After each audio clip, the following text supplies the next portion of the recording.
ఇంత బాటిల్లో అంబ్రెల్లా, ఇంత అంబ్రెల్లా అయింది. సో ఈ ఆఫర్ అంటే మన పేజ్ అయితే తప్పకుండా ఫాలో అయిందారా. జానేడు కూడా లేదు ఈ అంబ్రెల్లా. జోబీలో పెట్టుకొని వెళ్ళిపోవచ్చు మనం ఎక్కడికైనా. చూడండి ఒకసారి, మన దగ్గర వచ్చేసి ట్యాబ్లెట్ అంబ్రెల్లా వచ్చేసిందండి. సో మార్కెట్లో 200 నుంచి 300 రూపాయల వరకు సేల్ చేస్తున్నారు. సో మన దగ్గర మంచి ప్రైస్ ఉంది.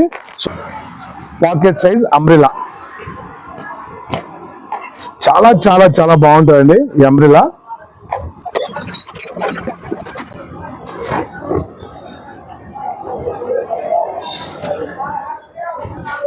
చూసారు కదా, ఇంత బాటిల్లో అంబ్రెల్లా, ఇంత అంబ్రెల్లా అయింది. సో చాలా మంది అడగచ్చు, ఇంత చిన్నగా ఉంది కదా, ఇంత పెద్దగా వస్తుందని. సో బాటిల్లో అంబ్రెల్లా, ఈ అంబ్రెల్లా అండి. ప్రైస్ ఎంత అనుకుంటున్నారు? కేవలం 150 రూపాయలు మాత్రమే. Super offer, bumper offer, only మన ఫాలోవర్స్ మాత్రమే. సో మన స్టోర్ అడ్రస్ తెలుసు కదా, gem mobiles, Gandhi park street, municipal office road, Proddatur, Kadapa district. Thank you.